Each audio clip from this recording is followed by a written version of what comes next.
Welcome back to another episode of our Abandoned STI presented by Turn 14 Distribution. Today we are dropping both subframes in an effort to restore this thing back to its former glory.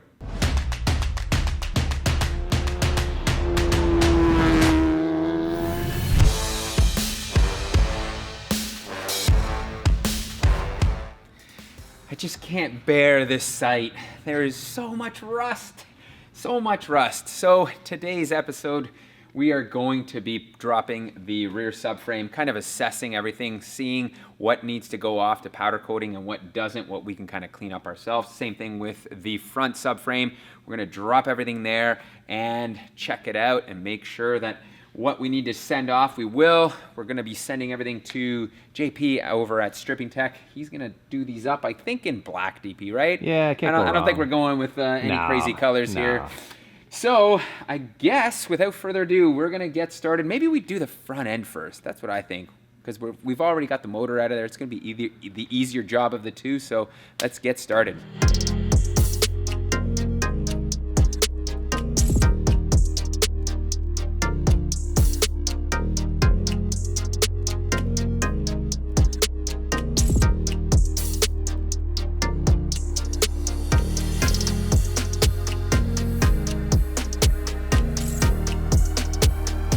Car's got no engine in it, PT, and I'm already covered in oil. How did this happen?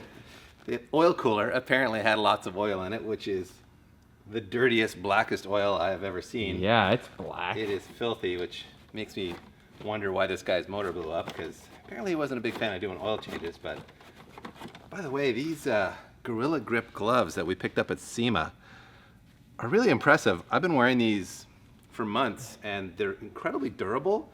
And the whole like sales pitch they gave us at SEMA on them is that the palms have like a texture to them that doesn't get slippery when they're oily. They actually did a demo at SEMA where you like grab a shaft that's oiled and you can kind of get a good grip with these gloves versus regular gloves where your hand just slides right off. So, and it's a real thing. They're actually really grippy, and I've found them to be very durable and easy to clean off. Like when you get fluids on them, they clean off rather than like getting soaked in, and then every time you put them on, your hands get wet again. So very impressed by these gloves. Not a paid advertisement. I don't even know where you get Gorilla Grip gloves, but if you're looking for good, lightweight, durable work gloves, I really like these a lot. So what I don't like a lot though is cleaning up a big puddle of dirty oil. Don't worry, we have lots of t-shirts for that. We'll deal with that. We should also mention what a mess all this stuff is.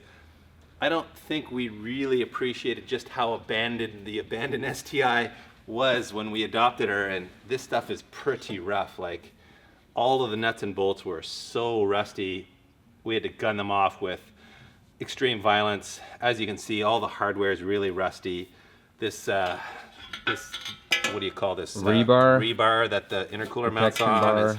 It's all rusty. The intercooler itself is in pretty rough shape too. The back side looks good, but the front side, you can see it's jeez. It's been on the car a long time because the whole bottom part here is just beat up. We could spend hours trying to straighten all these fins out and stuff. And I mean, you could run it. It's just not going to be as efficient. Like, and there's oil coming out of it. That's always a good sign too, right? Because there should be oil in your intercooler. Yeah. Anyway. Actually, show them what came out of the intercooler piping. Oh, the intercooler piping.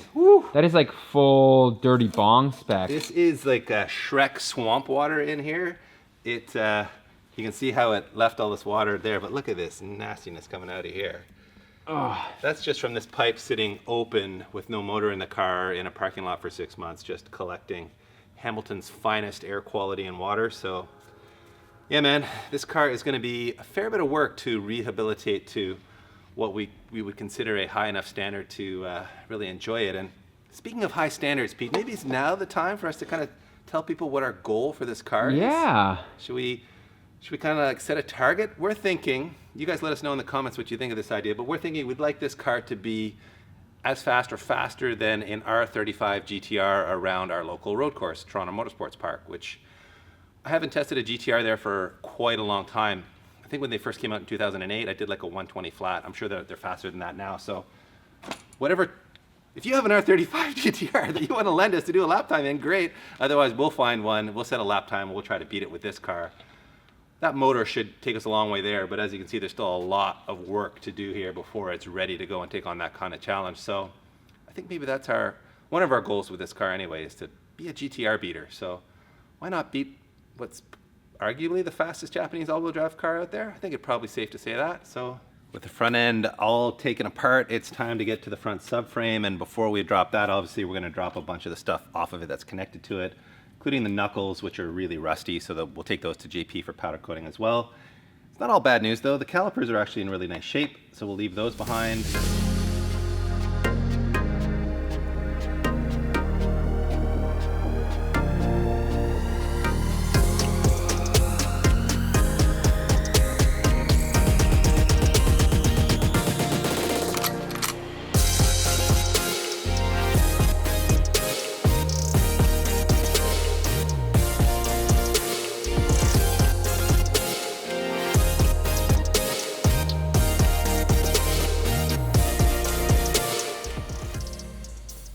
Guys, while Pete's over there working on the STI, I'm over here admiring the engine.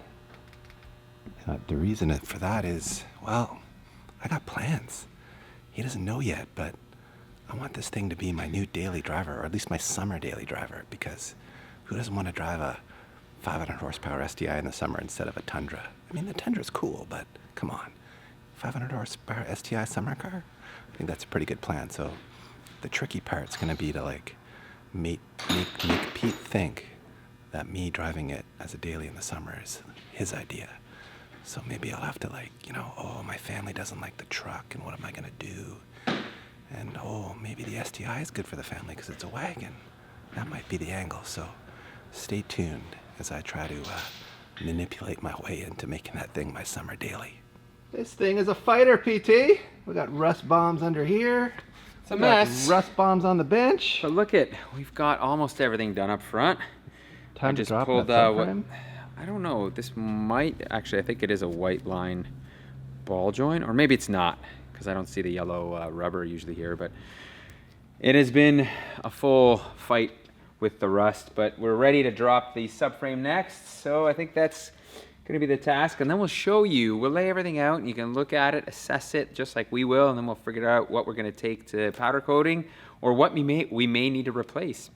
So after stripping pretty much the entire subframe, we have decided to leave the subframe itself in the car, because if you have a closer look at it, it's just actually dirty, so it's not that rusty at all. Just a couple of the nuts and bolts, which we'll clean up and maybe pour 15, but overall that's good. So let's have a quick peek here as to what's removed off of the front subframe. I kind of laughed because this is a white line sway bar that was on the car, and poor bar has seen better days. Again, we don't know how old and how many winters this has gone through, but we're estimating around 7, 8. So you can see it hasn't held up too well, but that is kind of the normal deal that happens with a lot of these parts when they go through really bad winters. So you can see these control arm bushings, man, they kind of got trashed. We are gonna have a whole new set of bushings going into this car. We'll show you in a later episode. So what we're gonna actually do is, since these are aluminum, we're gonna send these off to Stripping Tech JP, and he is just gonna blast these for us, not actually powder coat them. Same thing with the front spindles. These are really rusty. We thought about powder coating them, but after talking to NV Auto, you really have to be careful in terms of what's taped off and whatnot. JP might be able to do them for us. If not, we're gonna have them just blasted again. And I think that is a wrap for our front subframe. Now it's time we tackle the rear, and I've gotta say, despite us being on the quick jack here, I do miss the hoist DP. This would be an easy job. It would. This is kind of like going back to our old days. Back to our roots. We're gonna be crawling underneath this car, fighting with it. Out back, it is more of the same. In fact, I would say it's much worse than the front as far as rust goes. It is a full rot box back here. The brake drum setup kind of gives you a hint of what's hidden behind it, but it just gets rustier and rustier the deeper you go in there. And This is like unearthing gold, but instead of gold, it's just rust. Yeah, So the payoff will be there afterwards, I suppose, for us. yeah, I mean, the good news is the body really isn't rusty. It's just the whole suspension, subframe, control arm, sway bar, brake setup is just rotted. So at least the chassis is pretty clean. So really could be a lot worse for a 10-year-old Canadian car that's obviously seen a lot of winter action. And Get that thing out of there, DP. you know what? This is actually in pretty good shape, but I don't know how much glass pack is left in this 10-year-old muffler. So That's right. I think it's going to go on the old Craigslist, Kijiji, sell it for, you know, someone who's trying to build on a budget. Fire sale for sure. We will put something It's a fresh nice and new on here. It's an NVIDIA exhaust system. Yeah. And there's this pretty wicked resonator in it, which has seen better days. But apparently this was the hot setup for this car. It was pretty quiet and tame when it was cruising around, but when it needed the sound, it was there at the wide open throttle.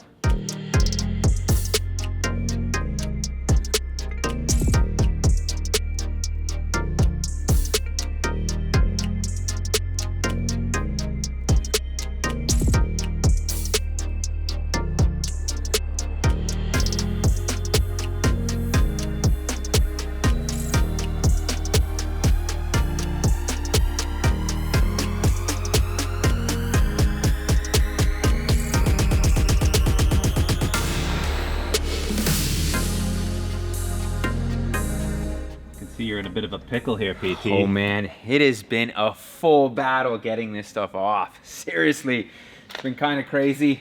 So crazy that the pickle fork is actually stuck on the ball joint. I had to pound it on so hard that I think it literally went like around the ball joint and fused itself in there because it doesn't want to come off. Like it's fully on there. That's gonna require a battle to get that off. But as you can see, we've got most of the rear subframe off. Like this stuff will clean up. I think some of these arms, we're gonna replace some bushings, but they're gonna get fixed. I mean, the axles are fine. We're gonna leave them. So now I think we are at the portion where we're gonna try to drop this whole entire subframe, I think. Here it comes. Oh! Hot mess. Welcome to our Subaru rear subframe. And you know what? Aside from some rusty bolts, it doesn't look all that bad. These bolts look really bad. The white line bushings, I'm assuming, they come with these bolts, these locking bolts. So we're gonna, as I said, we're gonna be replacing a lot of these bushings. So I think we're gonna have to get new bolts for that. The diff is actually pretty clean. I think it may be a prime candidate for some Port 15 DP. What do you think? Instead I'm a fan. Because you can't exactly go powder coating that without tearing it down completely. Yeah. What else do we have here? Yeah, I think that's it. I don't know. We're gonna have to talk to the NV guys. Like, look at the ball joint here and look how crusty it is. Mm-hmm. I'm not sure if that's even serviceable at this point. We want to replace these ball joints, so we may just have to get new arms. Yeah. Well, I think that is officially a wrap on this episode. If you liked it, please give me a thumbs up. Make sure to subscribe. Hit your notifications bell. Thank you so much for watching once again. And I'm really excited to get this car back on the road and it be my summer daily driver because I'm so stoked, DP. I think this thing's going to come together really well, isn't it? What? I don't know what just happened.